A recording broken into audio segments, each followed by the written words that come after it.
Chaque samedi, il faut qu'on aille à la bibliothèque parce qu'on est une famille de grands lecteurs. On consomme beaucoup de livres à la bibliothèque. Puis au bout d'une semaine, il faut une recharge. Faut le dire, là, c'est vraiment comme 2 gros sacs d'épicerie pleins de livres. Là, on en prend souvent 40 à 50 livres. C'est vraiment lourd.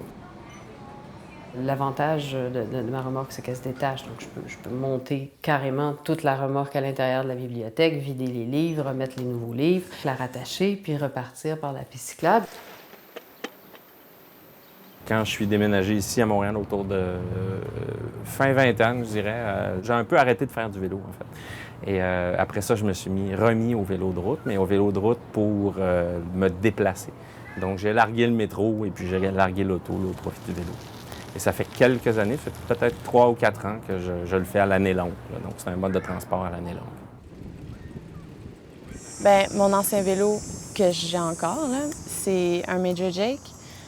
Un cyclocross, puis en fait, ça, c'est vraiment plus pour m'entraîner. J'ai beaucoup plus une position vers l'avant, penchée, tandis que mon Linus, c'était vraiment avantageux pour ce que je fais en ville, que je me sente confortable. C'est vraiment pas du tout le même style de vélo, là, 2 styles complètement différents, qui me permettent les 2 de faire ce que j'aime du vélo, c'est-à-dire de m'entraîner, puis l'autre, c'est plus la balade, du slow biking. On va se mettre sur la terrasse, les filles? Le type qui a conçu ça l'a conçu en pensant à ma vie. tellement tout est fait, vraiment, le fait que ça soit facilement détachable, que je puisse m'en servir de façon autonome comme chariot. La facilité aussi, c'est qu'une fois qu'on roule, on sent absolument pas le poids derrière. Le fait d'une liberté absolument extraordinaire, vraiment extraordinaire. Tu sautes sur ton vélo, tu pars.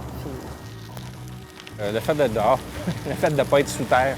Le matin, ça me permet de me réveiller en allant au travail. Le soir, ça me permet de décontracter, soit en combattant le trafic quand il faut ou encore en passant par ici, des endroits qui sont plus verts un peu.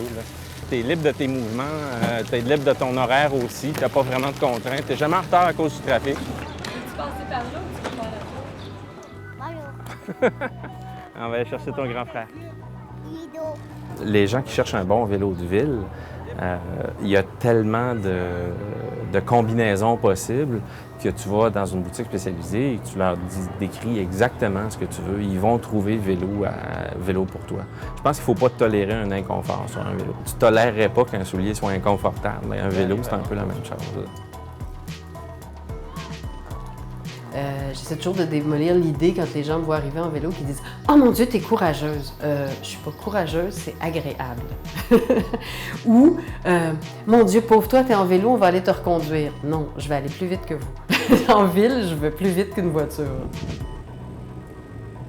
Je découvre des places que j'avais jamais vues avant, que je trouve, même en marchant, tu fais pas assez de distance en marchant. Fait que t'es pas capable d'en voir autant dans une journée. Puis en char, oublie ça, tu te concentres beaucoup trop sur le trafic puis les gens qui passent. En vélo, c'est parfait. J'ai vraiment découvert des places que j'avais jamais vues avant.